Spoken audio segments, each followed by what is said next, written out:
Lord. దేవునికి స్తోత్రం కలుగును గాక.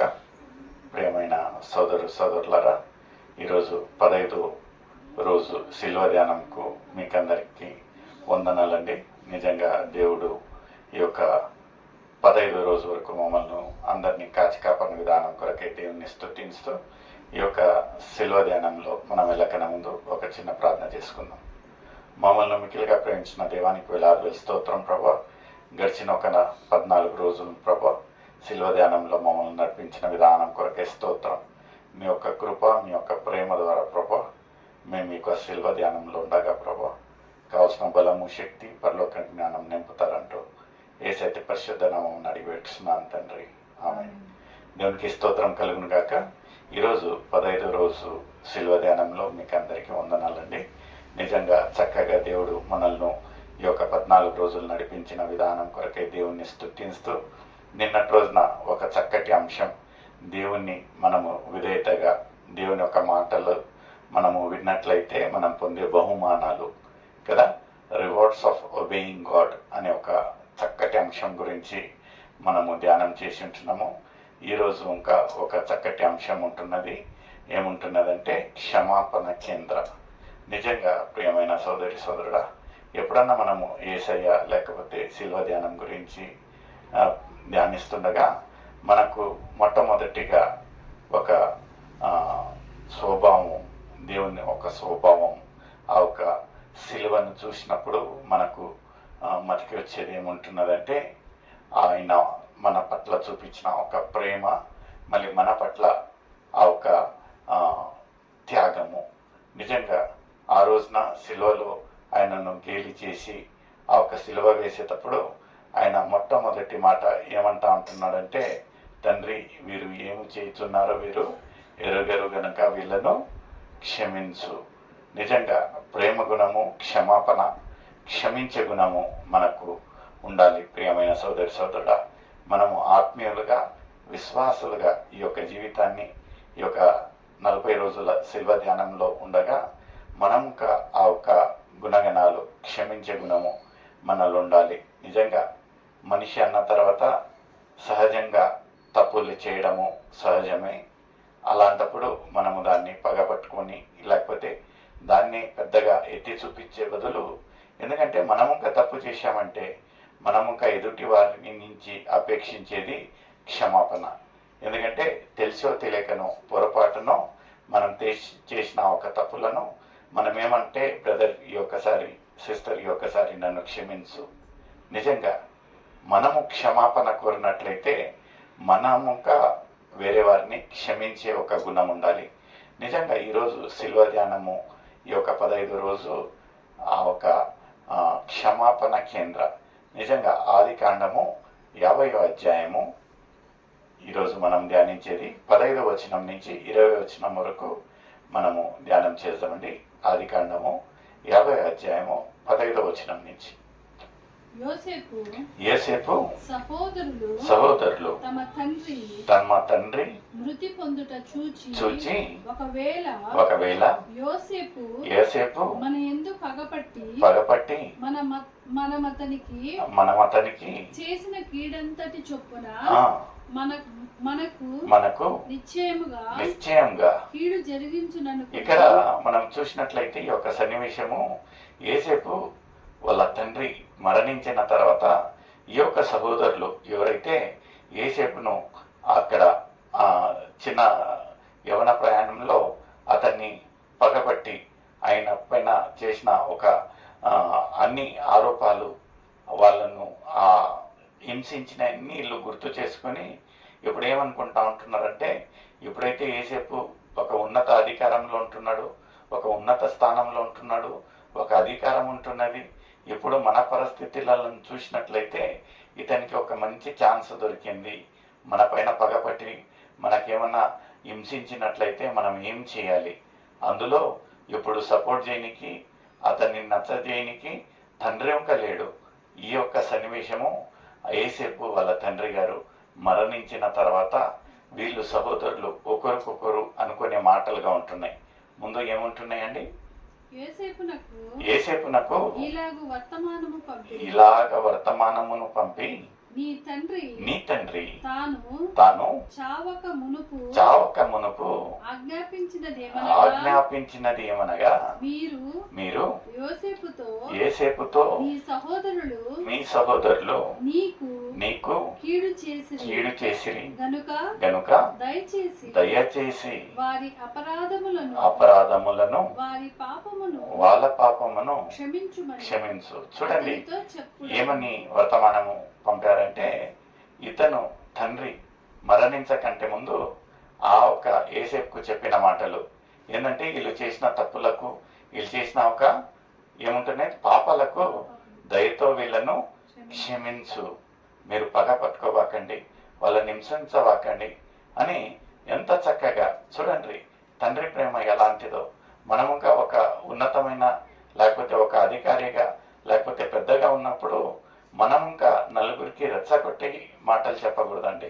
మనం ఏం చేయాలంటే ఒకరినొకరిని క్షమించు. ఇతనుగా ఆ ఒక యేసేపు తండ్రి గారు మరణించే సమయానికి నిజంగా నేను ముందు ఈ సమాధానపరచడానికి నేను ఉంటానో లేదో తెలియదు, కానీ అయితే నేను లేకపోయినను యేసేపుకు చెప్పే మాటలు ఏముంటున్నదంటే, వీళ్ళను క్షమించు, ఎందుకంటే వీళ్ళు చేసింది తప్పు, వీళ్ళ పాపాలను క్షమించు అనే ఒక చక్కటి మాట యేసేపుకు చెప్పినట్టు ఇక్కడ చూస్తూ ఉంటున్నాడు. ఈ యొక్క మాట వినంగానే, తండ్రి మరణించిన ఒక వార్త వినంగానే యేసేపుకు ఎక్కడి లేని దుఃఖము, బాధ. ఆయన ఏం చేశాడంట? కన్నీళ్లు పెట్టాడంట. నిజంగా యేసేపులో అలాంటి ఒక కచ్చగుణం లేదండి. అతన్ని ఎప్పటికీ ఇలా బాగే కోరాడు, కానీ ఎప్పటికీ ఇలా పైన పగపట్టలేదు. అయ్యి ఒక్క వర్తమానం విన్నప్పుడు పాపం యేసేపు కళ్ళల్లో నీళ్ళొచ్చి ఆయన ఎంత చక్కటి మాట. యాక్చువల్గా చూసినట్లయితే మనమైతే మాత్రము అలాంటి అవకాశం దొరికింది, ఇప్పుడు కరెక్ట్గా వీళ్ళు నా చేతికి దొరికారని మనం వాళ్ళకు 3 తిప్పలు తిప్పిస్తాము. అయితే యేసేపులో ఉండే ఒక గుణగణాలు, ఎందుకు దేవుడు అందరి సహోదరులలో ఈయనను శ్రేష్టంగా ఆస్వాదించాడు, ఆ ఒక ఉన్నత అధికారంగా చేశాడు, ఒక ఉన్నత స్థానంలో ఉంచాడంటే ఇతనిలోండే ఆ ఒక క్షమాపణ గుణం, ఇతనిలోండే ఆ ఒక మంచి గుణము. నిజంగా వీళ్ళు ఎంత హింసించినను, ఎంత పీడించినను, ఎంత బాధ పెట్టినను ఇతనిలో అలాంటి పగ అనేదే లేదండి. ఇక్కడ ముందు ఎంత చక్కటి మాట మాట్లాడుతూ ఉంటున్నాడు. చదువమ్మా. కాబట్టి దయచేసి నీ తండ్రి దేవుని దాసుల అపరాధములను క్షమించుమని వారు యోసేపుతో ఇలాగు మాట్లాడుచుండగా అతను ఏడ్చెను. ముందు చదవండి. మరియు అతని సహోదరులు పోయి అతని ఎదుట సాగిలపడినారట. చూడండి, ఎవరైతే ఆయనను చంపనీకి, ఎవరైతే ఆయన పైన కచ్చా ద్వేషంతో ఉంటున్నారో, దేవుడు చూడండి ప్రియమైన సోదరుడా, దేవుడు నిర్ణయించిన కాలంలో అన్ని సమకూరుస్తాడు, అన్ని సమాధానపరుస్తాడు. ఆ రోజు ఎవరైతే అతన్ని చూడాలంటే వాళ్ళకు కడుపులో మంట, కచ్చా ద్వేషంతో ఉంటున్నారో, అయితే ఒక్కరోజు చూడండి దేవుడు ఏం చేశాడంటే, వాళ్ళు వచ్చి యేసేపుకు సాగలిపని ఆయన నమస్కరించడము, ఆయన కాడ భిక్షం ఎత్తినట్టు ఇక్కడ ముందు లేఖనాలు చూస్తూ ఉంటున్నాయి. నిజంగా ప్రియమైన సోదరుడా, ఈరోజు ఎవరన్నా నిన్ను హింసిస్తూ ఉంటున్నారేమో, ఏమన్నా కుచ్చుకునే మాటలు మాట్లాడుతూ ఉంటున్నానో, బాధ పెడతా ఉంటున్నారేమో, మీరు దానికి ప్రత్యుత్తరంగా ఏం చేయబాకండి. దాని గురించి దేవునికి చెప్పండి, మొరపెట్టండి, ప్రార్థించండి.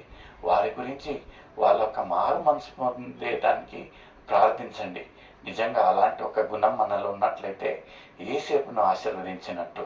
నిజంగా ఆ రోజున చూసినట్లయితే సహోదరులందరూ వచ్చి ఎవరైతే యేసేపును అమ్మి వేశారో, ఈరోజు చూసినట్లయితే ఆ ఒక యేసేపు కాడికి వచ్చి సాగిలపన్నారంట. ముందు చదవమ్మా. ఇదిగో మేము నీకు దాసులము. చూడండి, యేసేపు భయపడకుడి, నేను దేవుని స్థానమందున్నానా మీరు నాకు కీడు మీరు కీడు చేయ ఉద్దేశించితిరి, ఆ, కానీ కానీ నేటి దినమున జరుగుచున్నట్లు అనగా అనగా బహు ప్రజలను బ్రతికించున్నట్లు అది మేలుకే దేవుడు ఉద్దేశించాడు. హల్లెలూయా. చూడండి ఎంత చక్కటి స్వభావం. ఏమంటారు, మీరు బాధపడద్దు. ఎందుకంటే వాళ్ళ తగ్గింపు, వాళ్ళ పశ్చాత్తాపం చూసి పాపం యేసేపుకు ఆ ఒక గుండె రగిలేదంటండి. ఏమంటా ఉంటున్నాడే, మీరు పశ్చాత్తాప పడవకండి. ఏమో ఆ రోజున టైం సరిలేదు, మీరు అలా చేశారు, ప్రవర్తించారు, కానీ ఈ యొక్క ఉద్దేశము మేము కీడు చేయనికే కాదు, కానీ దేవుడు మంచి కోరి ఇలాంటి పనులు చేయించాడు. ఈరోజు చూడండి ఎంత చక్కగా మీరు ఆ రోజు చేసిన క్రియకు ఈరోజు దేవుడు ఎన్నో ప్రజలను కాపాడేదానికి నాకు ఒక అవకాశం దయచేశాడు. నిజంగా we must take everything in a very positive way. ఎప్పటికీ మనము కచ్చా ద్వేషము లేకపోతే రివెంజ్ గ్రడ్జ్లో ఉండకూడదండి. మనం ఎప్పటికీ పాజిటివ్గా ఇలా జరిగిందా, సరేలే, దేవుని చిత్తం ఏముంటున్నదో, దేవుని ప్రణాళిక ఏమైంటున్నదో, ఇందులోంచి మంచి. ఎందుకంటే దేవుడు ఏమంటా ఉంటున్నా అంటే, I have better good plans for you and not evil. అంటే మనకు హాని కలిగించే ఏ ఒక్క ఉద్దేశం దేవుంది కాదు. ప్రియమైన సోదరుడా, ఇక్కడ ఇంకా ఎంత చక్కటి ఓదార్పు మాటలు యేసేపు వాళ్ళ సహోదరులకు చెప్తా ఉంటున్నాడంటే, ముందు పలికే మాటలు చెప్పండి. కాబట్టి భయపడకుడి, నేను మిమ్మును మీ పిల్లలను పోషించెదను చెప్పి వారిని ఆదరించి వారితో ప్రీతిగా మాట్లాడంట. హల్లెలూయా. ఈరోజు ఇంకా ఎవరన్నా మీ పైన అలాంటి స్వభావంతో అలా మిమ్మల్ని హింసిస్తూ ఉన్నట్లయితే, ప్రియమైన సోదరుడా, ఈ యొక్క 40 రోజులు మన ఒక ఆత్మీయ జీవితాలకు మన ఒక స్వభావాలను మార్చుకునే ఒక చక్కటి ఒక శిల్వ ధ్యానాలండి. నిజంగా ప్రతిరోజు దేవుడు మన ఒక ఆత్మీయ జీవితాలను బలపరిచేదానికి, మన ఒక స్వభావాలు మార్చేదానికి ఎంత చక్కటి ఇలాంటి ఒక ధ్యానం చేస్తూ ఉంటున్నాము. నిజంగా ప్రియమైన సోదరుడా, మనలో ఇంకా అలాంటి ఒక క్షమాపణ గుణం లేనట్లయితే, అలాంటి ప్రేమించే గుణం లేనట్లయితే, మనం యథార్థంగా మన హృదయాలను దేవునికి సమర్పిస్తాం. దేవా, నాకు నీ యొక్క ప్రేమించే గుణం దయచే, నీ యొక్క క్షమించే గుణం దయచే అని మనం యథార్థంగా యేసుని అడిగినట్లయితే, ప్రేమించే దేవుడు, క్షమించే దేవుడు నిన్ను నన్ను అతని బిడ్డగా అంగీకరించేదానికి వేచింటున్నాడు. నేడే అనుకూలమైన సమయం, నేడే రక్షణ దినం. May God bless.